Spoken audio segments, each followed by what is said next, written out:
So how you doing? I was going to put a video together here. I had a couple people asking me about the keto diet. I had shared some stuff on the internet, Facebook, one of the social media. Some people were asking me about how to do the keto. So I'm going to show you today a little bit. I'm going to tell you a little bit about what the keto is and how it works. And then I'm going to go through some meals that you can eat if you decide to go on the ketogenic diet, and really just some of the things that you want to know, some of the problems you may encounter. So the keto diet is basically carbs. When you eat carbs, they turn into glycogen in your body, in your muscles and in your liver. They hold glycogen, and that's stored in those cells in those parts of your body, and then it converts into energy when your body needs that energy to be used. That's when you're eating carbohydrates, right? Carbohydrates are basically any kind of sugar, bread, anything like that has lots of carbohydrates in it. Bran, wheat, all of that is carbohydrates. Any, fruit, and some vegetables do have higher carbs in them, but vegetables are usually lower on the carbohydrate spectrum. And I'm going to show you about that too when we get to the meals, which ones you can eat. So you've got the glycogen when you eat carbs, and then your body is going to use that as energy if that's what you're consuming. And what happens is, to get your body into what they call ketosis, is either basically you starve yourself. Some people go on fasting, they fast. So that would just basically be not eating for, maybe 2 to 3 days. Some people do it longer. Or you go on this low carb diet. But when you do either of those things, your body's within 2 to 5 days generally, your liver is going to begin to generate ketone bodies. And that's another source of energy. And that's where they get the word keto from. And then your body will begin to use that as energy. So, and the same thing happens not only when you fast, your body will do that because it begins to use the fat that has accumulated on your body as well. It will begin to use that as energy. So obviously that's why you begin to lose weight when you don't eat. And then when you begin to consume more fat and low carb, your body also will begin to use the ketone bodies for energy because you're no longer consuming enough carbs for your body to use as energy. So your body begins to switch over, and that's usually what it is, about a week when your body begins to switch over from this process, from using the carbs and the glycogen as energy to the ketone bodies and the higher fat. So, you might begin to experience something. You might begin to just feel sick, numerous kind of things, headaches, why this process is happening and your body's changing over. So one thing that can really help that, because you will lose water weight as well as you begin to increase your fat. So you want to get electrolytes, and the electrolytes are sodium, potassium, and magnesium. So this right here is something you can get at the store. It's called no salt, and that's will be your potassium. And then just really any kind of salt. I picked this up, pink Himalayan salt, for sodium. Now, what you can do, and then also the magnesium, you can find that. That one's not generally as important, but you could still consume that one too. You can find those at the store as well. But generally you're wanting to take, anywhere from around like 1 teaspoon. People are able to read this stuff. Okay.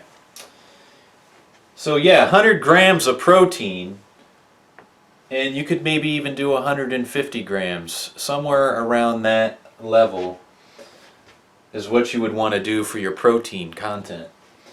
Okay? And the high fat you want to be doing at least 100 grams, 150 grams of fat as well.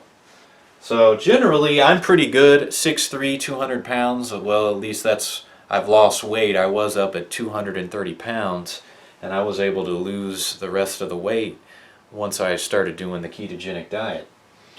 But generally, I do consume about 100 grams of protein a day. And then with the fat, I'm generally doing at least 100 grams or 200. Somewhere between 100 and 200 grams of fat is what I do a day. And you can get all this in. I'm going to show you how to do it, breakfast, lunch, and dinner, and how to get all of that in, okay? It's really actually pretty easy, and you can eat really good meals that almost everybody wants to eat, okay?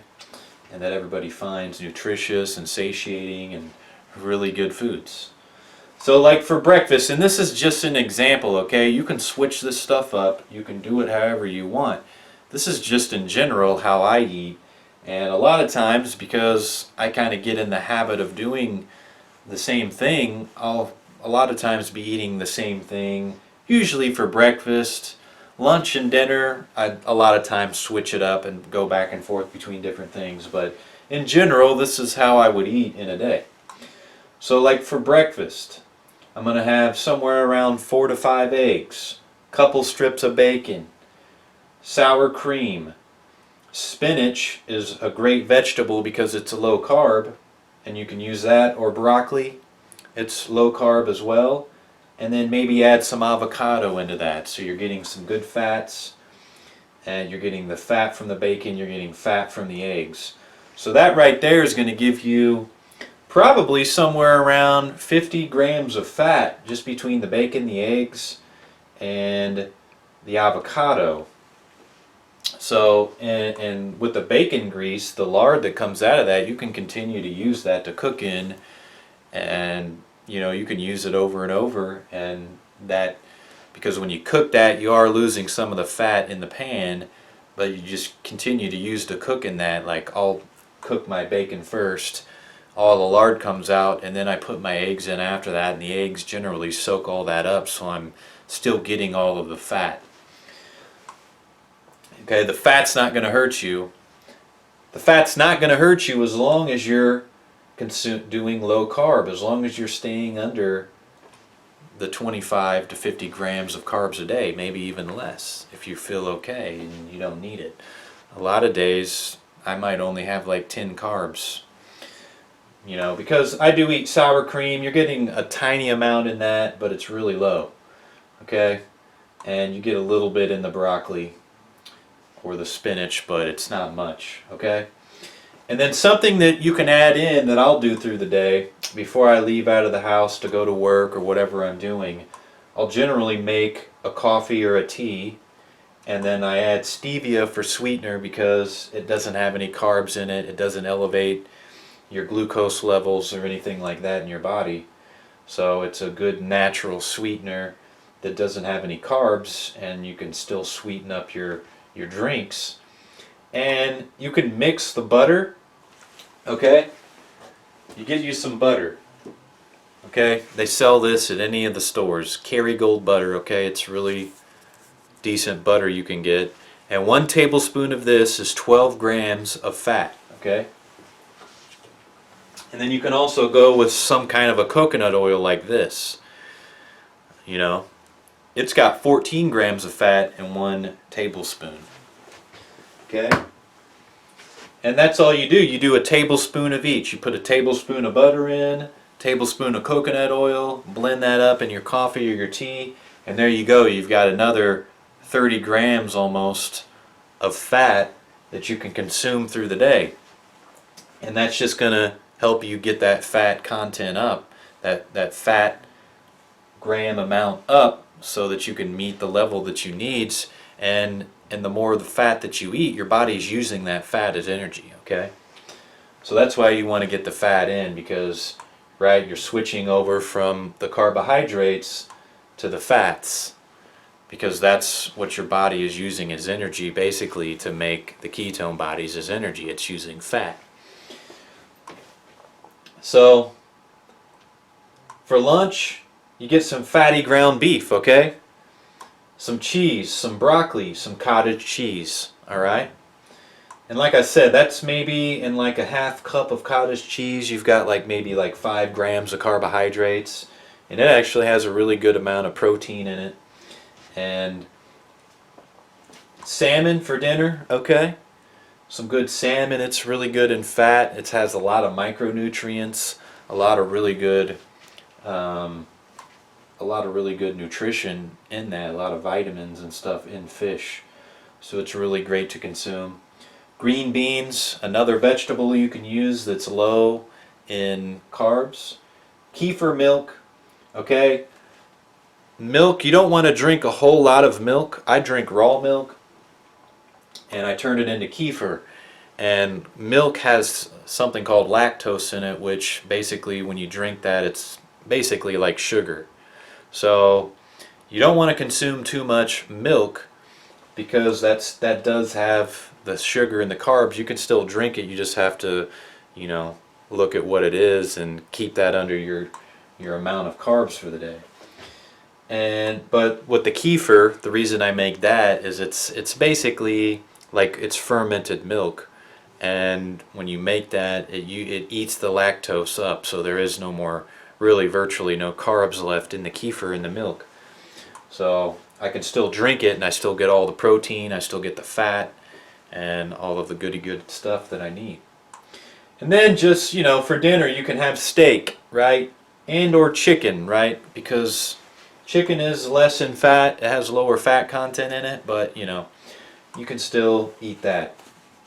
Now, that's just kind of what you can do. That's basically a keto type of plan there, of meal eating. That is really close. This is really what I would generally eat. So, some other tips here if you want to get lower cost meat, like you go and get some grass-fed meat from a local farm. And that's what I did, and I've saved quite a bit of money because generally I like to eat the grass-fed. I mean, you can eat whatever you want, but the grass-fed meat, the fat in it does have a better omega-3 to omega-6 ratio, and that does make a difference in just the fat quality, and it's just healthier for you because that's the natural diet of the animal, and whatever's the natural diet of an animal, just like a human, the animal's going to be healthier. So if you're consuming the animal, it's obviously going to be better for you. So I go with the grass-fed with almost all of the meat I get, unless I can't find it for some reason, but I always am able to find it. But if you get it from like a local farm, you can generally get it for somewhere, like if you buy like a half of a cow, you can get it for like $4 a pound. The entire quantity, you're paying like $4 a pound for like that 1,000 pounds of meat, which makes up steaks and hamburger and whatever you want from, when you get it, you tell them if you've never done it before. But that's what I was able to do, and I got it for like $4 a pound. So generally, if you're buying hamburger, especially grass-fed, you're paying usually around $5 to $6 a pound. And then if you're buying like steaks and those type of cuts, you're generally paying even more. So it saves you a lot of money if you buy it like that. Okay, so that's what I do because I'm all about trying to save money. It's more convenient. I can stock my freezer full of it and it's just there. I don't have to be going to the grocery store all the time to get meat because I am consuming a lot more now that I'm on this kind of diet. And then, go out and kill your own animals too. Right now, where I'm at, it's deer season where you can go out and you can hunt deer. So that's a great source of natural protein, natural fat, and it's going to save you a lot of money. So those are just things you can do. And I think I've covered everything. Another great thing you can add in is bone broth. I make that. It's really good in fat and has a lot of other great stuff in it, minerals. So I would do this, if you're going to do it, do this for about 10 to 12 weeks, okay? And you're going to lose weight if you stick to it and you do this and you keep the carbs low and you consume the fat and you stay to it strict and do it the best you can. You are going to lose weight. You know, I would say in 10 to 12 weeks you're probably going to lose somewhere around 15 to 20 pounds. At least that. If you're going to the gym, you're working out, you're going to lose even more. And generally, like, I found that when I would go to the gym, I didn't have to work out as intense to drop the weight. Because until I went on this diet, I basically was locked at a weight that I couldn't lose any more weight eating the way I was eating before. And that was around about 215 pounds. So once I went on this ketogenic diet, I was able to lose the other 15-20 pounds that I wanted to lose. And really it was all just about eating. And I only had to go to the gym, because I do like to go to the gym. I like to work out, just keep myself healthy, keep myself at that higher stamina. So I generally only work out now a couple times a week. And this diet just, for me, has helped me in that, and it keeps me at the weight I want to be at. So it's really amazing. So 10 to 12 weeks, do it. You know, you can put a day in there. Maybe you're getting tired of eating all of this kind of food and you want to eat some pizza or something. Just take a day where you just eat those things. Don't try, if you are going to eat carbs, don't try to eat a bunch of fat that day, okay? Because you don't really want to mix it up together. So if you're going to eat pizzas and high carb and all that, just have a day where you just decide, okay, I think I'm going to have some higher carbs today, and just eat that stuff. And then, you know, the next day you can go back to the diet. Okay, generally that's not going to affect you too much unless you're doing it like every single week. But, you know, you can do that maybe every few weeks. Have a day where you kind of eat those foods that you miss and have a little more. So, but then there's other things too. If you want chocolate and stuff like that, there is something that you can get. It's, I'm trying to think of the name. It's called cacao. Cacao, you can find that. They sell it in like candy bars. And those are generally lower. So if you're having like a sweet tooth craving, that's something that you can go after. And it's got way lower carbs and sugar than just regular Hershey's chocolate or something like that. Because they really don't put much sugar extra in it. It's just the flavoring from that bean, the cacao bean, which it's basically chocolate. So something you can look up at the store. Alright, I've gone long enough here. Thanks for watching, and hope this really helped you out. And try it out. Don't give up. You'll lose the weight. It'll be great for you. Bye bye. God bless.